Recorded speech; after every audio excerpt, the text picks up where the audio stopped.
తెలుగు రాష్ట్రాలలో నయా political trend కనిపిస్తోంది. మాజీ ముఖ్యమంత్రి కేసీఆర్ పై విమర్శలాపి సలహాలు సూచనలు ఇవ్వాలని కోరుతున్నారు సీఎం రేవంత్ రెడ్డి. అటు చూస్తే ఏపీలో పవన్ ను వైసీపీ నేతలు ఆకాశానికి ఎత్తేస్తున్నారు. అధికారంలో ఉన్నప్పుడు విపక్షాలను ఎండగడుతూ ప్రత్యర్థులను అనగదొక్కే ప్రయత్నం చేస్తూ కేసీఆర్ జగన్లు ఏకచక్రాధిపత్యం ప్రదర్శించారు. తర్వాత రాజకీయంగా జీరోలైపోయారు. ఆ అనుభవాలతోనే ఇప్పుడు పార్టీలో వ్యూహాలు మారుతున్నాయి.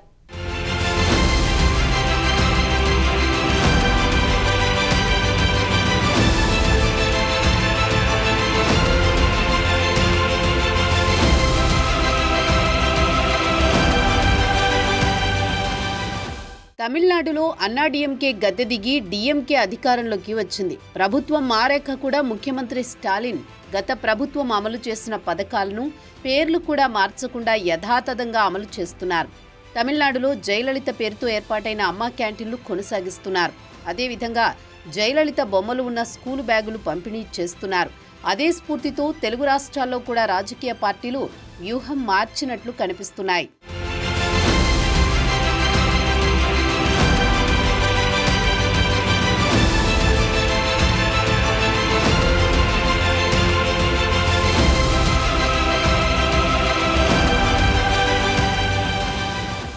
వైసీపీ నేతలు విజయసాయిరెడ్డి వంటి వారు కూటమి నేతల్లో అసలైన నాయకుడు పవన్ కళ్యాణ్ అని ప్రశంసిస్తున్నారు. వైసీపీ అధికారంలో ఉన్నప్పుడు ఆ పార్టీకి అందరికంటే ఎక్కువగా టార్గెట్ అయింది జనసేనాని.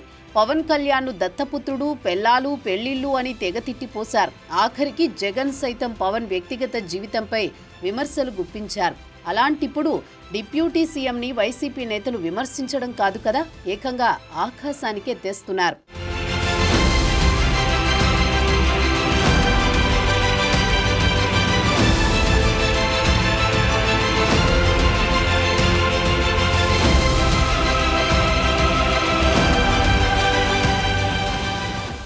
తెలంగాణలో బీఆర్ఎస్ అధ్యక్షుడు కేసీఆర్, కాంగ్రెస్ ముఖ్యమంత్రి రేవంత్ రెడ్డి మధ్య మాటల యుద్ధం ఏ రేంజ్లో నడిచిందో వేరే చెప్పనవసరం లేదు. కేసీఆర్ ముఖ్యమంత్రిగా ఉన్నప్పుడు వారి మధ్య విమర్శలు, ప్రతి విమర్శలతో రాష్ట్ర రాజకీయాలు ఎప్పుడూ హాట్గా నడిచేవి. ఎన్నికల్లో ఓటమి తర్వాత కేసీఆర్ సైలెంట్ అయిపోయారు. ఆయన పాత్రని కేటీఆర్, హరీష్ రావులు పోషిస్తున్నారు.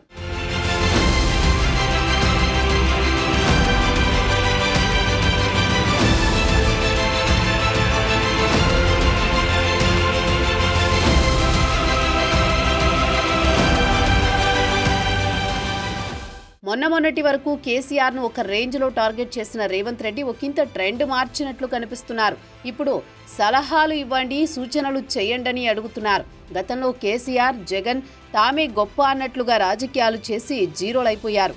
అది గుర్తించి రేవంత్ రెడ్డి ఆరోగ్యకరమైన రాజకీయాల కోసం రాజకీయాల్లో ప్రత్యర్థులుగా మాత్రమే ఉండాలి తప్ప శత్రువులుగా చూడకూడదని కోణంలో ఆలోచిస్తూ ప్రజల మనసు దోచుకునే ప్రయత్నం చేస్తున్నారన్న అభిప్రాయం వ్యక్తమవుతోంది.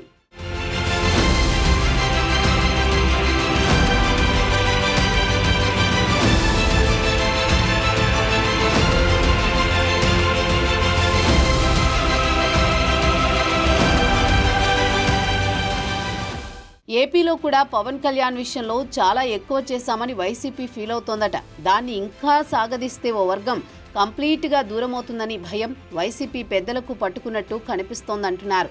అందుకే ఏపీ డిప్యూటీ సీఎం విషయంలో విమర్శలు వద్దని స్వయంగా వైసీపీ అధ్యక్షుడు జగనే పార్టీ వర్గాలను ఆదేశించారట. అసెంబ్లీ ఎన్నికల్లో వైసీపీ ఓటమి చెందడానికి ముఖ్య కారణం పవన్ కళ్యాణ్ మాత్రమేనని భావిస్తోందట వైసీపీ. పవన్ ను అనవసరంగా కెలికి నష్టపోయామనే భావనలో ఉన్నారంటున్నారు. అందుకే కూటమి ప్రభుత్వం ఏర్పడినప్పటి నుంచి వైసీపీ నేతలు పవన్ పై తమ విమర్శల దాడి మానేశారట. తాజాగా విజయసాయిరెడ్డి వంటి నేతలు పవన్ పై ప్రశంసలు కురిపిస్తుండడం రాజకీయ లబ్ధి కోసమే అంటున్నారు. పవన్ ని పొగిడితే ఆయన సామాజిక వర్గంలో తమపై కొంతైనా సానుకూలత పెరుగుతుందని వైసీపీ నేతలు ఆశపడుతున్నట్లు కనిపిస్తున్నారు.